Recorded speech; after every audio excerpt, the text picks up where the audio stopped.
I will tell you the tale of Tinunville, said Strider, in brief, for it is a long tale, of which the end is not known, and there are none now except Elrond that remember it aright as it was told of old. It is a fair tale, though it is sad, as are all the tales of Middle-earth, and yet it may lift up your hearts. He was silent for some time, and then he began not to speak, but to chant, softly. The leaves were long, the grass was green, the hemlock umbels tall and fair, and in the glade a light was seen, of stars in shadow shimmering. Tinunville was dancing there, to music of a pipe unseen, and light of stars was in her hair, and in her raiment glimmering. There Beren came from mountains cold, and lost he wandered under leaves, and where the elven river rolled, he walked alone and sorrowing. He peered between the hemlock leaves, and saw in wonder flowers of gold, upon her mantle and her sleeves, and her hair, like shadow, following. Enchantment healed his weary feet, that over hills were doomed to roam, and forth he hastened, strong and fleet, and grasped at moonbeams glistening.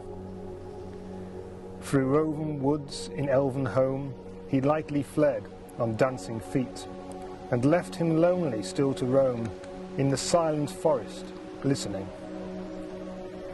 He heard there oft the flying sound of feet as light as linden leaves, or music welling underground in hidden hollows quavering.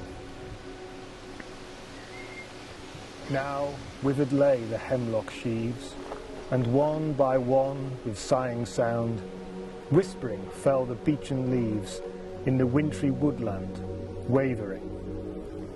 He sought her ever, wandering far, where leaves of years were thickly strewn, by the light of moon and ray of star, in frosty heavens shivering.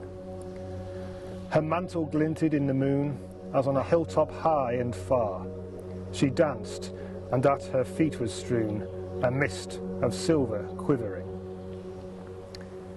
When winter passed, she came again, and her song released the sudden spring, like a rising lark and falling rain, and melting water bubbling. He saw the elven flowers spring about her feet and healed again. He longed by her to dance and sing, upon the grass and troubling. Again she fled, but swift he came. Tinunville, Tinunville, he called her by her elvish name, and there she halted, listening. One moment stood she, and a spell his voice laid on her Beren came, and doom fell on Tinunville, that in his arms lay glistening. As Beren looked into her eyes, within the shadows of her hair, the trembling starlight of the skies, he saw there mirrored, shimmering. Tinunville, the elven fair, immortal maiden elven-wise, about him cast her shadowy hair, and arms like silver glimmering. Long was the way that fate them bore, o'er stony mountains cold and grey, through halls of iron and darkling door, and woods of nightshade, more or less. The sundering seas between them lay, and yet at last they met once more, and long ago they passed away, in the forest singing, sorrowless.